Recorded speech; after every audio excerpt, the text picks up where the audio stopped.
The CBS Radio Mystery Theater presents...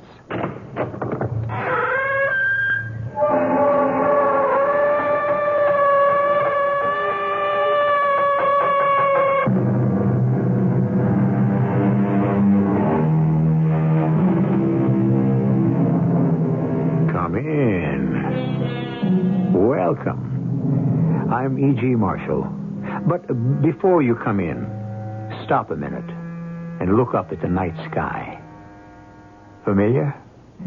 But there are those who will tell you that our sky is not all that familiar. That more and more it is filled with unidentified flying objects, and they will offer you stronger and stronger factual proof that they are there. Is it true? Are they really UFOs? Or to use a less scientific phrase, flying saucers? Well, Pete, did I steer you wrong? What do you mean, Bryce? A spacecraft. You just sighted it, didn't you? One way or another, I've seen quite a few stars tonight. Including your first UFO.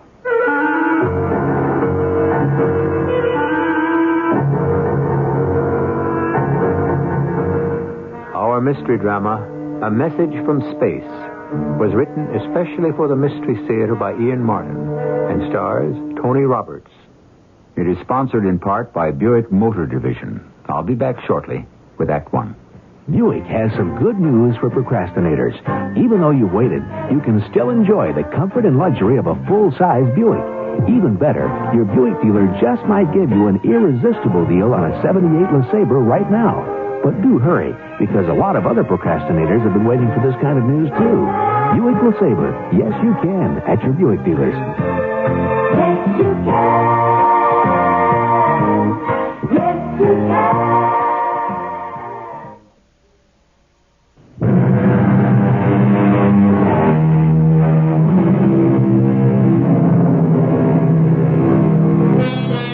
The term flying saucer was first used by a Texas farmer who saw one over his ranch in 1878. That's right, 100 years ago. For this information, I'm indebted to Arthur Shuttlewood, one of the foremost authorities in the world on UFOs.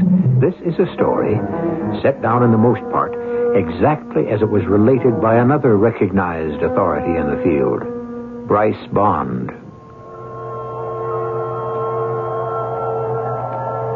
Of course, you must decide for yourself. The mystery, which ended in Warminster, England, began in the office of the features editor of one of America's largest newspapers. It's open. Come on in. You wanted to see me, Prez? Come in. Come on in. Close the door. And don't call me Prez. Do I have to be that formal and call you Mr. Riley? I am your nephew. Well, you can call me by my initials like everyone else does. Well, I do. RX, prescription. Translation, Prez. All right. Anyway, you're not my real nephew, except once removed. You can't wriggle out of it, Uncle. They still grumble around the paper about nepotism because you had me promoted to your department. I grabbed you off hard news because you're a better feature writer. Now, I've got an assignment for you. Shoot. You ever hear of a place called Warminster, England? It doesn't spring to mind. That's in Wiltshire. It's one of the most ancient historical areas in Britain. Sitting right in the middle of burial mounds. They're called barrows. Some of them date back 45,000 years. Oh, it's a cozy little spot. Has it got any other claim to fame? Well, in this quiet little backwater country within the last 15 years, there have been hundreds of peculiar phenomena. Something cited, not by hysterics or nuts, reputable people, head postmaster, clerics, hospital matron, flyers, engineers, so on, you know. They all bear witness to their existence, to say nothing of many photographs which have been subjected to rigid spectrographic tests and others. Yeah, to their existence. To what existence? The objects that have been cited. UFOs. Flying saucers again? Visitors from outer space? Oh, you gotta be kidding. You don't believe in them? Of course not. Good. That's exactly why I want you to go to Warminster. Oh, wait a minute, RX. Look, I'm no scientist. What am I supposed to do? Take pictures? No. I want a series of articles for the magazine section. You know, color stuff. Lay it on as thick as you like. Debunk the whole crazy business. Well, that's okay by me. How do I go about it? Well, I'll give you some contacts. The rest you make by yourself. You have to get enough facts to prove the whole thing is nuts. It's duck soup. Thanks for the plum. At that point, of course, I hadn't yet met Pete Heron. But a meeting was to come shortly, at the beginning of the experience which was to change his whole life and lead to a sudden and breathtaking climax. I was on my way to visit an old friend of mine in Warminster, England, but the nearer I got to the town, the traffic became unbelievable. Stop and go in this quiet English countryside. A few miles short of the little town, I abandoned my taxi and decided to walk it. A decision I applauded myself for because the traffic had ground to a total halt. I'm afraid that's not going to do you any good. There's a little bridge up ahead. That's a complete bottleneck. If anything's stalled there, you're going to be stuck for a while. The ugly American. I should learn the virtue of patience. Particularly the British variety. When they put up with things, they don't gripe, they grin. Object lesson for this American. Noted. And we'll try to learn from example. So you're American too, aren't you? Guilty as charged. You're not guilty, you're just plain smart. I guess I should have had the courage and the good sense to hoof it too. I can't claim either, only some prior knowledge. I had a taxi, but I bailed out when I saw the jam. I realized from experience it was one of those hopeless evenings. What do you mean? Well, it looks like it's going to be a good night. The low cloud cover seems to be lifting. And if you're sensitive, you can just feel the magnetism bristling in the air. I think you'll see a UFO tonight. What? Isn't that what you're here for? Yeah, in a sense. What are you, clairvoyant or something? I have no need of ESP or extrasensory knowledge to deduce that. What do you think all the rest of these people are here for? You mean all this traffic is just people who are screwy enough to think they might sight a flying saucer? That's right. Oh, I don't mean they're screwy. Just that they expect a sighting. And probably will get their wish. Who are you? Oh, excuse me. I didn't mean to be rude. I'm Pete Heron. I'm Bryce Bond. Well, I'm a newspaper man. Yes, I know. Hey, you made my day. I mean, I always hope somebody reads my articles, but I never expect them to remember the byline. What do you do, Mr. Bond? Let's just say for the moment that I'm in communications, too. Radio and other media. You're here to do an article or a series on UFOs. Yeah, that's right. That what brings you here? In part. I have been here before. Oh, well, then clue me in. You ever see any action? Oh, yes. Many times. Oh, you mean you actually believe you saw something from outer space around here? I didn't say where they were from. Just that I've seen them. And so I'm sure have a good many of these other folks in the traffic tied up here. Oh, come on. Look, what kind of people fall for this malarkey? People just like us. You're staying at the inn when you get to Warminster. Yes. You? Yes. Listen, you seem tuned in on this whole deal. Could we have dinner together? Or, on me, of course. I mean, on the paper. Oh, we'll have dinner together, but I'll pay my own freight. Oh, why? It's a justifiable expense. Well, I really have to move on. I have an appointment to keep. Can I say something? I don't know, maybe it's out of line, but... Well, say whatever thing you want. Well, you know, you're kind of an oddball, aren't you? I mean, look, just thinking back, things you said, they weren't questions. They were more statements, and I don't know. Like my byline. You haven't really read any of my stuff, have you? No. Well, then, how do you know so much about me? Why I'm here and all that? Right where you are, you're sitting in an electrical matrix of energy beyond belief, or most human conception. You'd be surprised to know how much knowledge and communication can be carried on its waves. Well, meet you at 6:30 in the common room at the inn.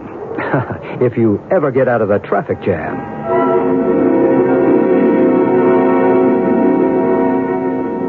How about a brandy, Bryce? No, thank you, but don't let me stop you. Oh, I'll pass that, too. Look, please go on. Look, you were telling me about the magic triangle.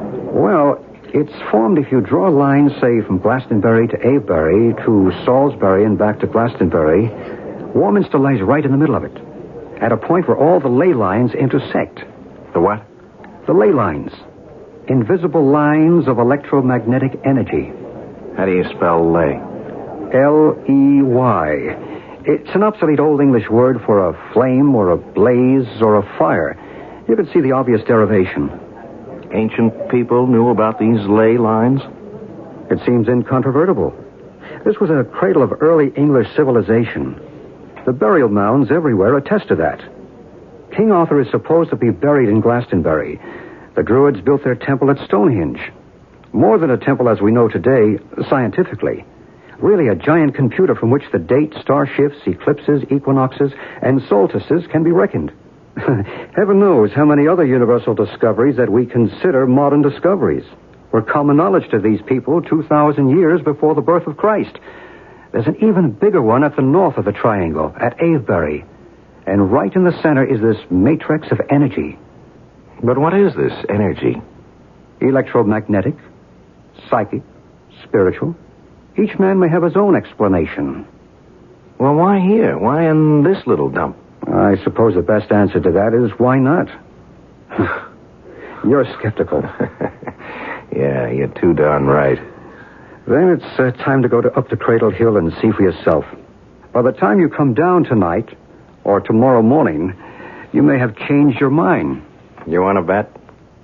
Perhaps I can't guarantee you a UFO, but I think I can guarantee you that you will see something that will change your mind.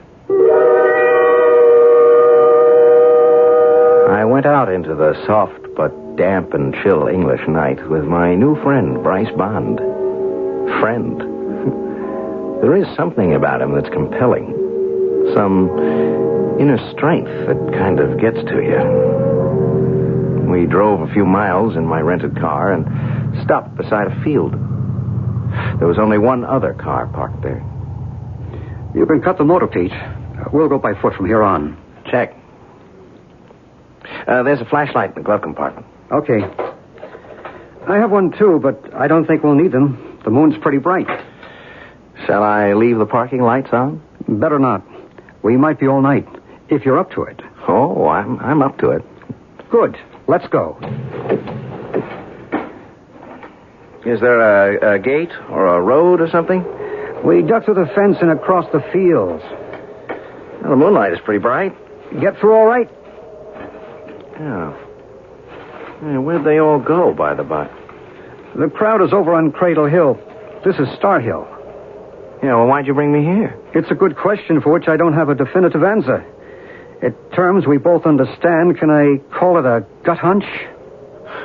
You got some antenna that sends you the message I might get to see something here? Give your own antenna a chance, and maybe you will. I think I'll let you climb the rest of the hill yourself. Then if anything does turn up, you'll know I had nothing to do with it. What's on the other side? Just some wheat fields and quiet, rolling Wilshire country. Plus whatever else you might see. You're on your own. The moonlight was bright, of course, but with that soft brightness that leaves everything just a little uncertain in outline. It was as if Bryce had walked away into water. One minute I saw him, and the next he was gone as the night swallowed him up. I walked on up toward the top of the hill with the corona of moonlight outlining it, and as I came over the top, I witnessed something which in all my dreams I could never have imagined. Now, what do you suppose Pete Heron, success-oriented, skeptical, but otherwise completely normal and totally adjusted to life as we live it, saw on the other side of that hill? Well, you're an intelligent listener, and you have probably gone way ahead of me since we have been building to this moment. But don't be too sure. There is something unexpected beyond the supernatural, at least for Pete Heron. I shall return shortly with Act 2.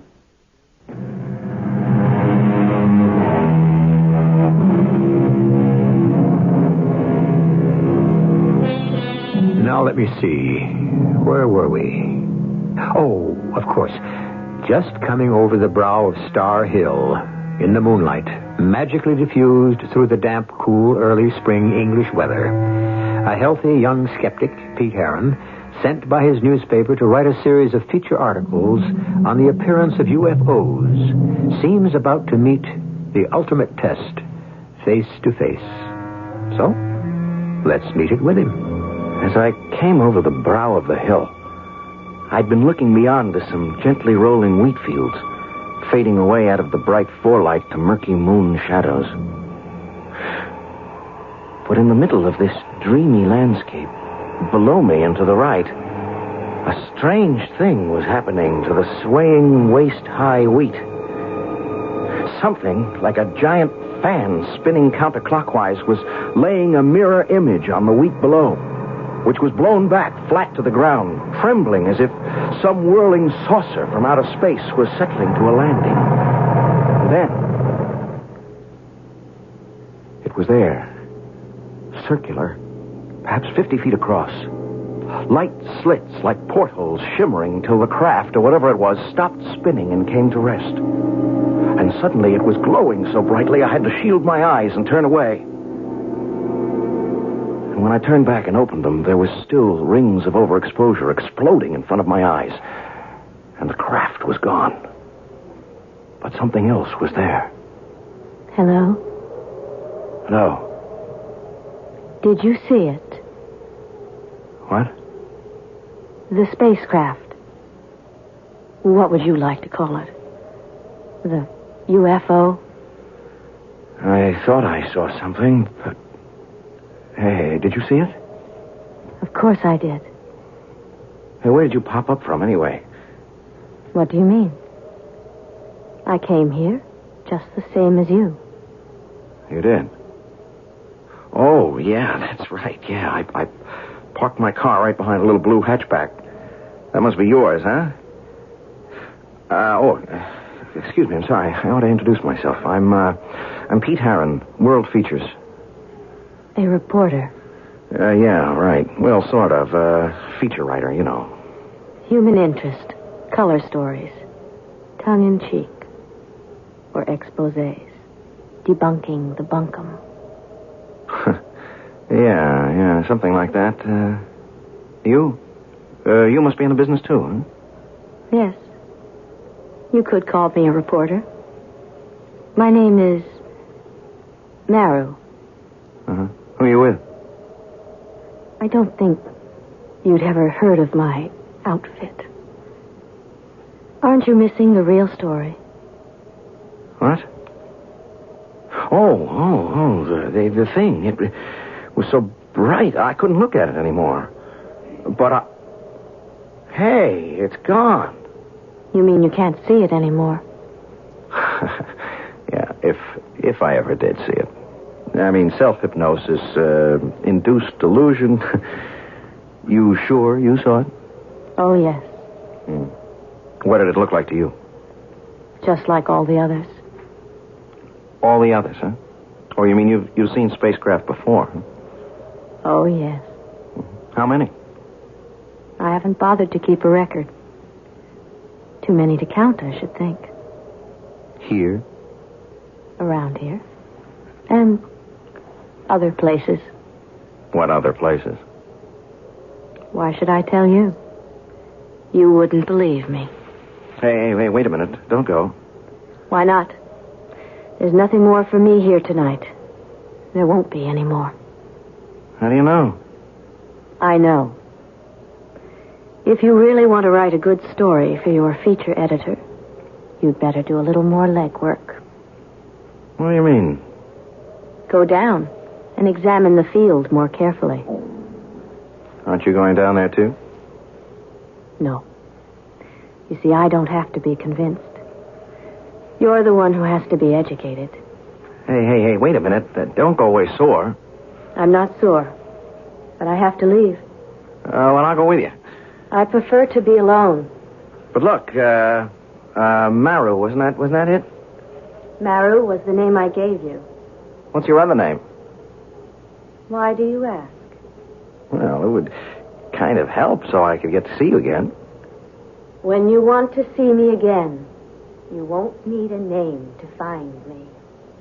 Maru, wait a minute. I had started after Maru, but a root or a rock ledge tripped me, and I fell headlong. I suppose I must have hit my head on something and been out for a while, because when I became conscious again, the moon had climbed to its zenith in the sky. I scrambled to my feet. There was enough light to see all the way down the hill to my car. It was still there, but the other car, the little blue hatchback, was gone.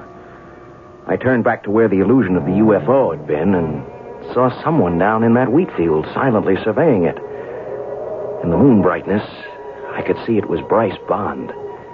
So I went down to join him. Well, did I steer you wrong? What do you mean? The spacecraft. You sighted it, didn't you? Well, one way or another, I've seen quite a few stars tonight. Including your first UFO. No, that was just some sort of a hallucination. You still don't believe? Even with the evidence right here in front of you? What evidence? We're standing on the perimeter of a field of delicate wheat. From anywhere around the edge of it to the center, there is not one mark of passage. The wheat stands unbroken. But the center of it is one of a deep impression, with the wheat churned flat in a counterclockwise direction. The earth is scorched beneath it. If something didn't land there, how do you account for it? Oh, a sudden squall, when the wind... In an English summer? Even so, the edges would have been affected, too. Don't you believe the evidence of your own eyes? I don't know. I mean, did you see the girl I was talking to? What girl?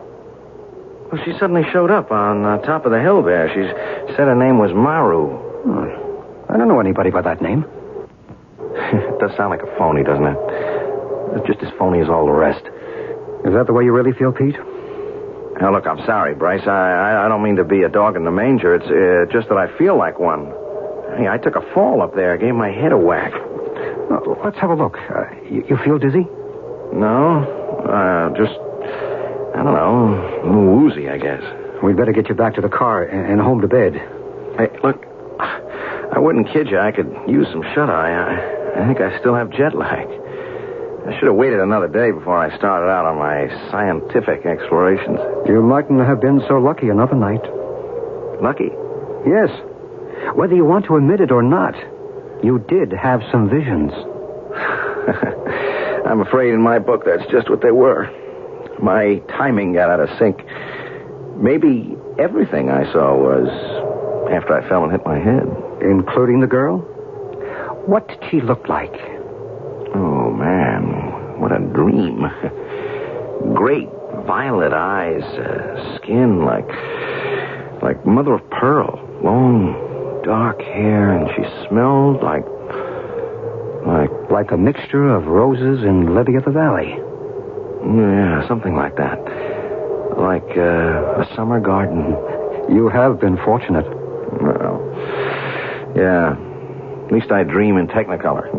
You refuse to count your blessings. If that girl were for real, I might. I'll look for her tomorrow, but I don't even know her second name or what town she lives in. She was out of this world. Hasn't it occurred to you that is exactly what she must have been? I was too beat and my head ached too much to bother to reply or think about anything more. I let Bryce drive the car back to the inn and I hit the sack.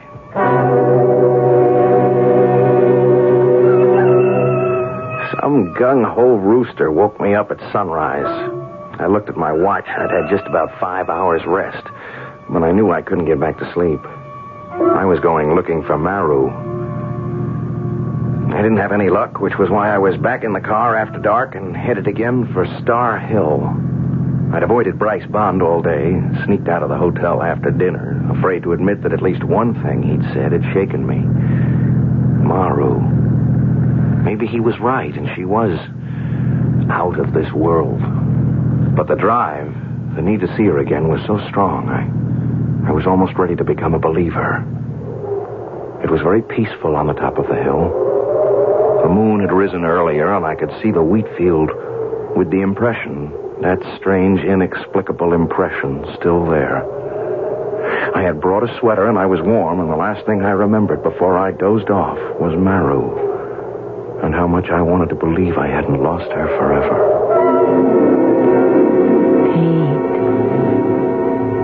Pete. Oh. Maru, where did you come from? I told you. When you wanted to find me, you wouldn't need a name. I've been hunting for you all day. Everywhere. You must have been looking in the wrong places. Well, at last I found the right one. Where two worlds meet. What does that mean? Just what it says. A point in time where the lines cross. What lines? Force, energy, communication. Maru, are you for real? I'm just as real as you. But you're not a reporter. Oh, yes. I've already written my account. That's where I've been today. What about you? I haven't had time. You were more important. Why? I don't know. Yes, I do. It's crazy. It doesn't make any sense, but I guess I'm in love with you. It makes all kinds of sense, Pete. What? You mean... You can't mean that you love me? And of course I do. That's what it's all about. Oh, I think you're putting me on again. Oh, no. I have to go now. No, wait. Where? There. The UFO. It's in the depression in the wheat field. But where did it come from? It's been there all the time. If you only looked hard enough. You see, the portal is open. They're waiting for me. Oh, no, but you can't go away. I must. They're calling me. What are you? What are you, some kind of a prisoner? Oh, of course not. Yeah, but who are they? What are they? What's inside that thing? Knowledge. Peace. Love. I don't believe it. Come see for yourself. Take my hand. I can't. I'm afraid. When you're filled with love, there's no room for fear. I can't, Maru. I'm still afraid. You are not yet ready. I must go now. Will I see you again? That will be up to you, Pete. Up to you. With lightning speed, Maru was suddenly through that strange portal that closed like a mouth and became an indistinguishable part of the hull. Immediately, the thing glowed with a light so intense I had to shield my eyes. I heard a great whoosh, and the hum like a dynamo drummed in my ears, spinning away like some giant top into the vastness of space. When I could look again, it was gone. There was nothing left but the depression in the field, and I started to run towards it like a madman. I've never felt so alone in all my life. These words of Pete's, reported to me by Bryce Bond, still ring in my ears. The presence and reality of that strange UFO sends tingles up and down my spine. A reaction to the unknown. But nothing in this eerie otherworld tale could have prepared me for the astounding climax. I'll return with that shortly, and the rest of Act 3.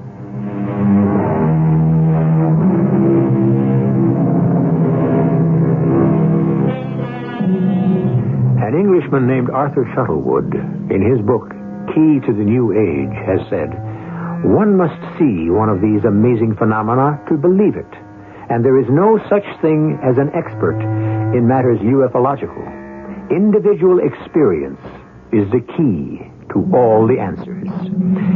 Well, now, I've never seen one, and I'm sure most of you haven't either, so we certainly can't qualify as experts.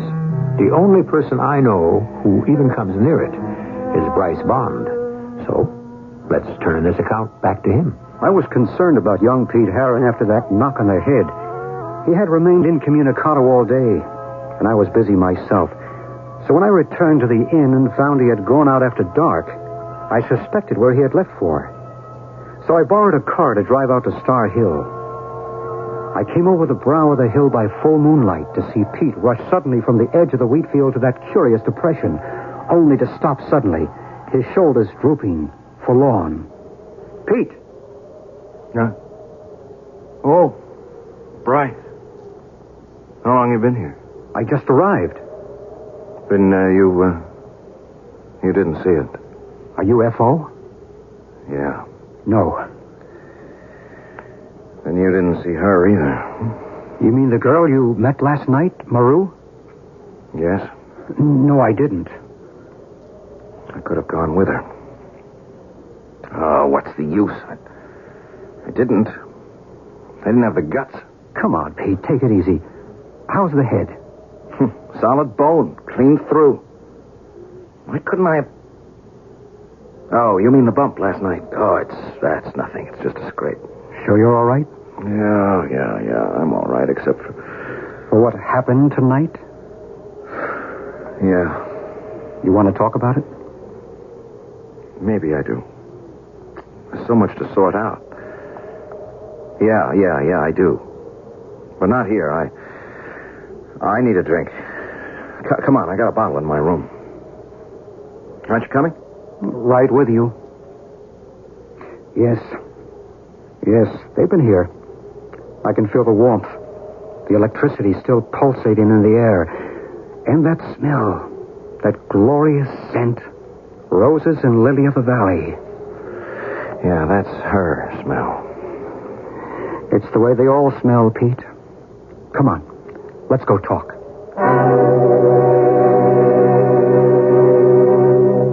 What am I going to do, Bryce? I never should have come up here. No way you could have stopped it. Oh, sure I could. Sure, our ex is a tough man to cross, but he's not wholly unreasonable. I didn't mean because of your uncle. Oh, now have a heart. I mean, you're not going to tell me it was my karma or my fate or something, are you? Look, pick your own word. It all adds up to the same thing. Look, Bryce, I can't believe any of this mumbo-jumbo. Come on, it's against everything I've ever been taught, I've ever learned, I've ever believed in for myself. Then what are you so upset about? Hang it, Bryce, I have been through a wild set of hallucinations or nightmares. Sure, I'm shook. Why? If that's all they were, just write them off. How can I do that? I'm beginning to think I've gone round the bend. That I'm a nut. Then what do you think caused these hallucinations? I don't know. What are you going to write about in your article? You're going to poke fun at all us certifiable nuts who run around saying that we actually see just what you have? I tell you what I want to do. I want to put my tail between my legs and run. I would. If it weren't for her. Maybe that's why she was sent. Sent? To keep you from running. Obviously, they don't want you to. Well, why would they care about me? Hasn't it occurred to you that you may have been chosen? The only person I want to choose me is Maru.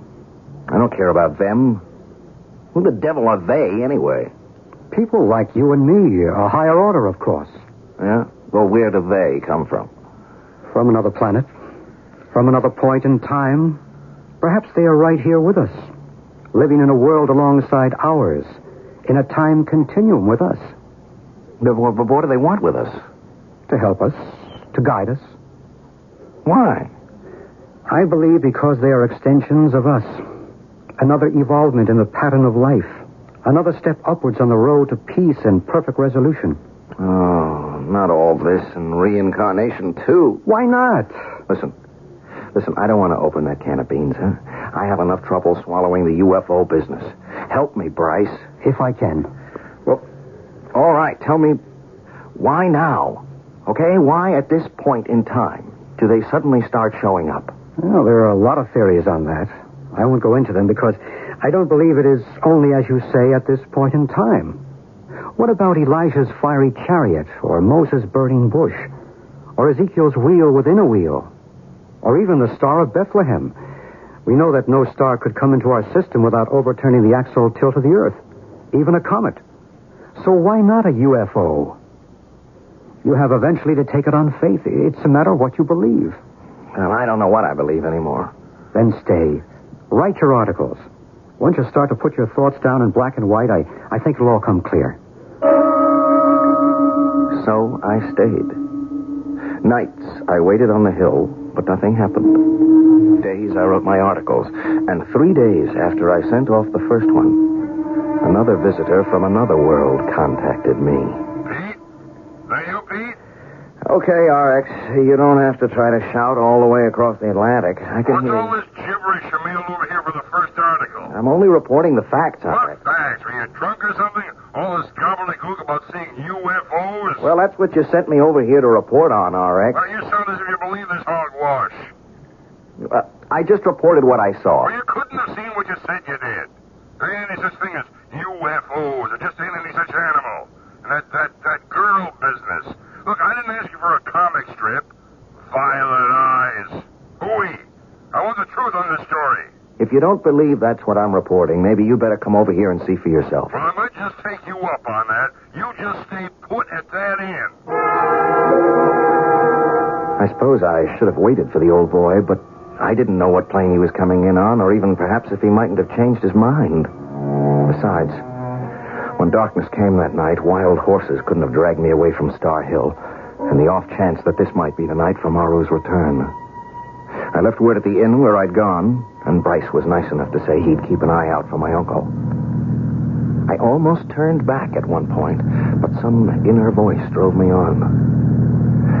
It was chilly and dark on Star Hill, and this night watch seemed interminable.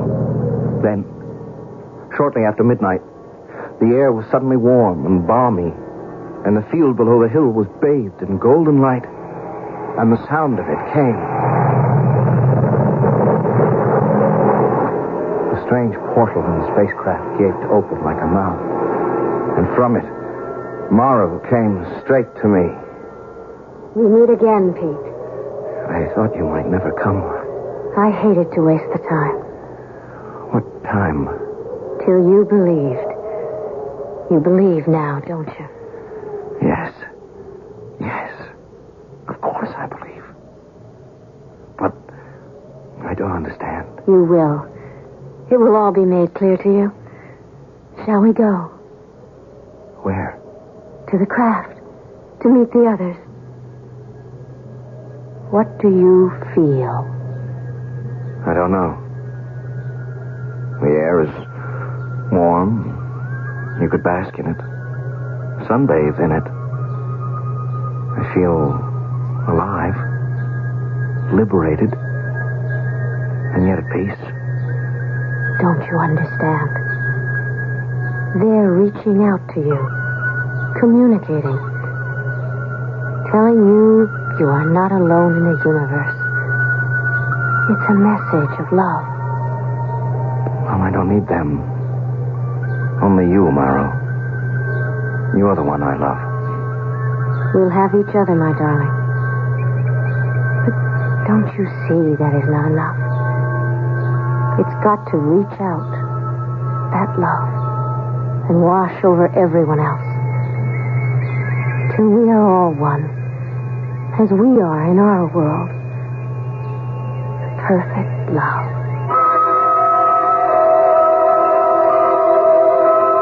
Confound it, Mr. Bond. What's that reckless young fool doing up there on that Devil's Hill? What are you people trying to do to him, anyhow? That's a sensitive boy for all he tries to act hard-boiled. We, whoever we are, we're not trying to do anything to him. What's happening to him is within himself. Ah, don't give me that double talk. How do I get to this witches' carnival? If you like, I'll take you there myself. I don't like any of it, but I'll make the best of it. Well, what are we waiting for? The top of the hill wore a corona of light, which I thought was the rising moon, and never afterward could convince him was anything different. For as we breasted the rise, we saw totally different things. There he is. Pete! Pete! Stop! What's that young fool doing? He's walking to the middle of that wheat field by moonlight by himself. He's not by himself. Can't you see the girl with him? Oh, I may be old, but there's nothing the matter with my eyes. There's no girl. He's alone. Where does he think he's going? To the spacecraft that's waiting. The door is open for What them. are you talking about? What spacecraft? You out of your mind? That's an empty field. Don't be too sure. Watch.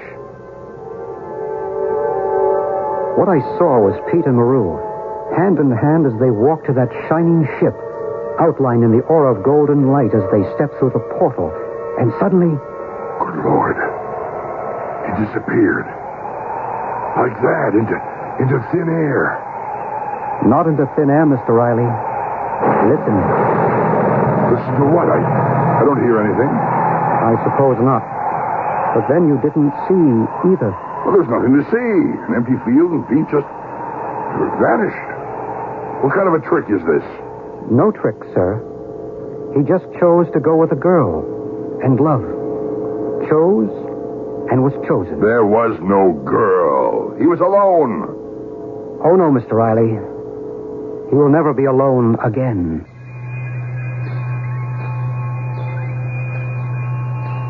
Impossible? Fantasy? If you wish. But within this same triangle, in a town named Shepton Mallet, with snow everywhere on the ground, a man once walked off his front porch and disappeared from the face of the earth, without, incidentally, leaving a single footprint. You see, nothing is really impossible.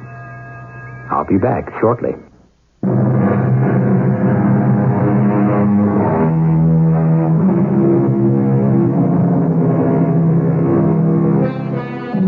If it's a nice night tonight, wherever you are, or if not this one, the first one, when you can see the stars, step outside and look up. Is it the same familiar sky, or can you spot any unidentified flying objects wheeling with the stars? Perhaps you can't. But remember, you have many fellow human beings who think they can, and who are sure we are not alone. Our cast included Tony Roberts, Bryce Bond, Jana Rowland, and Joe Silver. The entire production was under the direction of Hyman Brown. And now, a preview of our next tale. Something about his appearance may have buried itself in your subconscious, and now it's been released into your dreams. Doc, he scares me. Why should a man like this scare you? Because he's going to kill me. Now, how can you say that? I know exactly where he's going to do it, when he's going to do it, and how he's going to do it. How can you be so sure? Because I already seen him do it. Every night for a week, I've been having the exact same dream, just me and him. He points his gun at me, and he kills me. But why? I don't know, and I don't care. All I know is he kills me. Now, you tell me. Am I or am I not crazy? This is E.G. Marshall inviting you to return to our Mystery Theater for another adventure in the macabre. Until next time, pleasant dreams.